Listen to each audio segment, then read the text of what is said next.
નમસ્કાર અને 24 ન્યૂઝ નેટવર્કમાં આપનું સ્વાગત છે. ગુજરાતના સૌથી મોટા સમાચાર આજની બ્રેકિંગ ન્યૂઝ છે.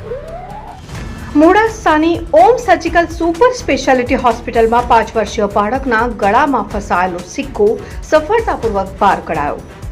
અરવલ્લી જિલ્લાના માલપુર તાલુકાના આંભલિયા ગામના 5 વર્ષીય બાળકના ગળામાં ફસાયેલો ₹1નો સિક્કો મોડાસાની ઓમ સર્જિકલ સુપર સ્પેશિયાલિટી હોસ્પિટલ ખાતે સફળતાપૂર્વક દૂર કરવામાં આવ્યો હતો. અનુભવી MS સર્જન ડોક્ટર કેતન સુથાર દ્વારા દૂરબીનની મદદથી કરવામાં આવેલી સફળ સારવાર બાદ બાળક હાલ સ્વસ્થ હોવાનું જાણવા મળ્યું છે.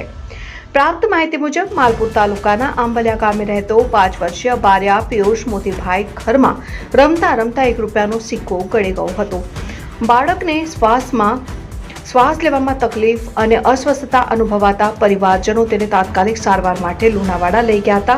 જોકે બાળકની અન્નનળીમાં ફસાયેલો સિક્કો બહાર કાઢવા વધુ સારવાર અર્થે તેને મોડાસાની ઓમ સર્જિકલ સુપર સ્પેશિયાલિટી હોસ્પિટલ ખાતે ખસેડવામાં આવ્યો હતો. હોસ્પિટલ ખાતે એક્સ-રે સહિતની તપાસ દરમિયાન બાળકની અન્નનળીમાં ₹1નો સિક્કો ફસાયેલો હોવાનું સ્પષ્ટ થયું હતું. ત્યારબાદ ડોક્ટર કેતન સુથારે દૂરબીનની મદદથી આશરે 30 મિનિટની પ્રોસિજર કરીને બાળકના ગળામાં ફસાયેલો સિક્કો સફળતાપૂર્વક બહાર કાઢ્યો હતો. સારવાર સફળ રહેતા બાળક તેમજ પરિવારજનોએ રાહતનો શ્વાસ લીધો હતો. ડોક્ટર કેતન સુથારે જણાવ્યું હતું કે બાળકોમાં સિક્કા કે અન્ય નાની વસ્તુઓ ગળી જવાના બનાવ ગંભીર બની શકે છે. આવી સ્થિતિમાં ઘરે ઉપચાર કરવાનો પ્રયાસ કરવાને બદલે બાળકને તાત્કાલિક નજીવી હોસ્પિટલમાં ઇમરજન્સી વિભાગમાં લઈ જવું જોઈએ. સાથે જ માતા પિતાએ સિક્કો, બેટરી પિન જેવી નાની વસ્તુઓ બાળકોની પહોંચથી દૂર રાખવી જરૂરી હોવાનું જણાવ્યું. રિપોર્ટર અલ્પેશ ભાટિયા, અરવલ્લી.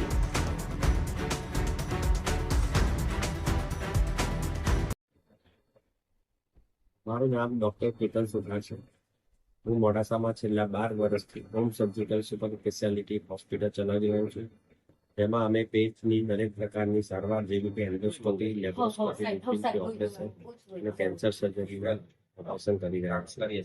હમણાં જ તાજેતરમાં જે કેસ થયો છે તેમાં 5 વર્ષના બાળકને જે પૈસાનો સિક્કો ગળી ગયેલો અને અન્નળીમાં ફસાઈ ગયો હતો. એ કેસ અમને લુણાવાડાથી ડોક્ટર મિત્રએ રિફર કર્યું હતું. મોડાસામાં તમારે આ સેન્ટરમાં જવું પડશે અને એ 5 વર્ષના બાળકને અમારી હોસ્પિટલની એન્ડોસ્કોપીની સુવિધા, એનેસ્થેટિસ્ટ ડોક્ટર અને અમારી ટીમ દ્વારા દૂરબીનથી જ કોઈ પણ પ્રકારના ચીરા વગર અમે એને કાઢી આપ્યું અને 2-3 કલાકમાં જ બાળક જાગીને ખાતું પીતું થઈ ગયું અને ઘરે ગયું. એ બદલ અમને ખુશી છે.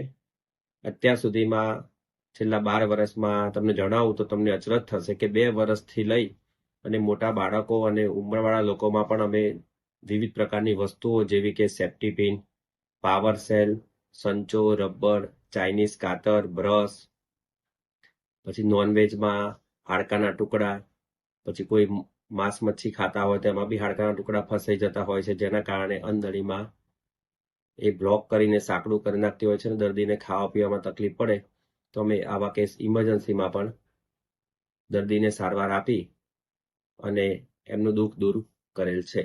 છોકરો 3 માઇલ ઘરમાં રમતો હતો અને રમતે રમતા મારે ભત્રીજું થાય અને ₹1નો સિક્કો ગળી ગયેલો.